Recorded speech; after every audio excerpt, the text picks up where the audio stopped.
want to go into the beginnings of the war and some understandings about why it began. Some in Indonesia have blamed the West for getting too close to Ukraine, which Russia saw as a threat, leaving Russia with no choice. Some have expressed that sentiment here. What is your response to that, Mr. Ambassador? First of all, we're talking about a sovereign country called Ukraine, and that itself makes its choices about where it wants to go, for its political security, stability and economic development. Indonesia wants sovereignty, so does Ukraine, so why deny a third country that right? Secondly, Russia say there was a demilitarization of Ukraine happening now. Look at the facts.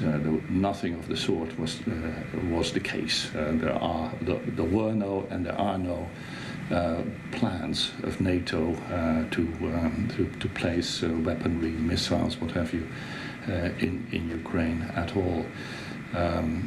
So this was an excuse, a pretext for going into a war, of portraying a situation that did not exist. Thirdly, yes, Ukraine wants to and wants to join NATO. That's their desire, their goal. Up to now, there has not been a positive answer from NATO, because NATO knows very well that this is hypersensitive for Russia, and the reason, therefore, that there is no concrete decision about that has simply to do that we take into account. NATO has taken into account the sensitivities. President Putin has become more and more explicit about his real desires, and that is simply to take the land that he thinks is his. And it's nothing to do with militarization of Ukraine or other things. In the past, you heard him also speak about denazification of Ukraine. Now, if you've read or seen his speech in the Kremlin last Friday, he didn't even mention that any longer, because you know that pretext has totally fallen through. Nobody believes it. And where are these Nazis in Ukraine? They're not even in parliament. There's no far-right party in parliament.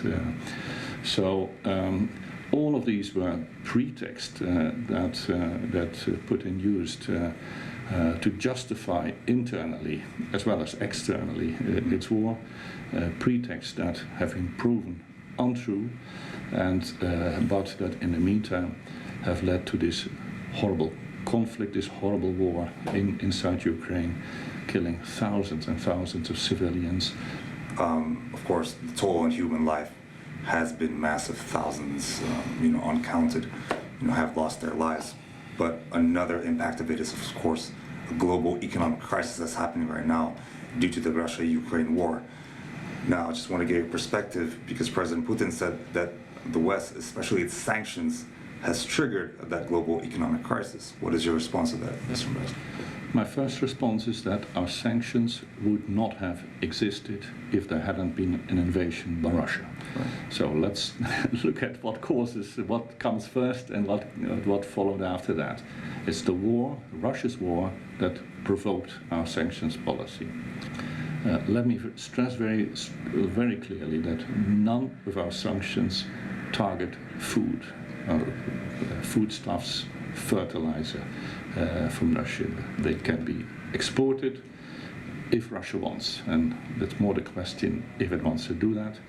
And but Russia is spreading a lot of disinformation, falsehoods about the nature of our sanctions in order to create affect the opinions, particularly in the countries in Africa and developing countries in Asia. Ms. Mercer, I want to go back to gas in particular. As you mentioned, Russia has been, halting supplies of gas to Europe, either wholly or intermittently to some countries as well.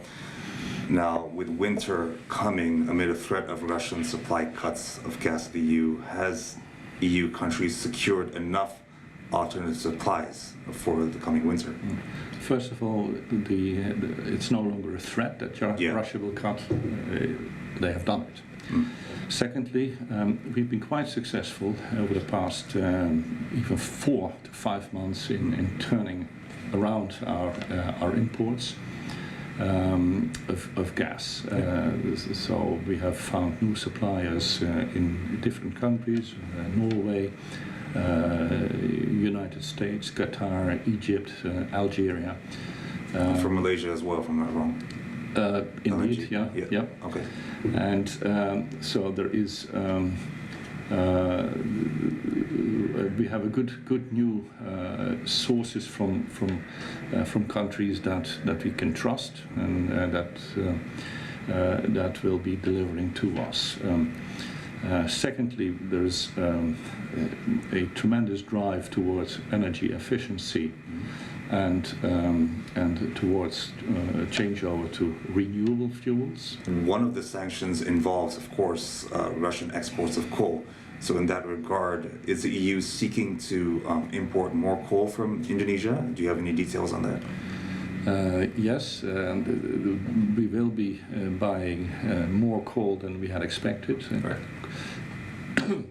And I know that there are some member states are purchasing it also from Indonesia. This is very much a transition moment, an emergency measure, because in the short to medium term we will phase out coal altogether on our continent and by turning to other sources, especially renewables.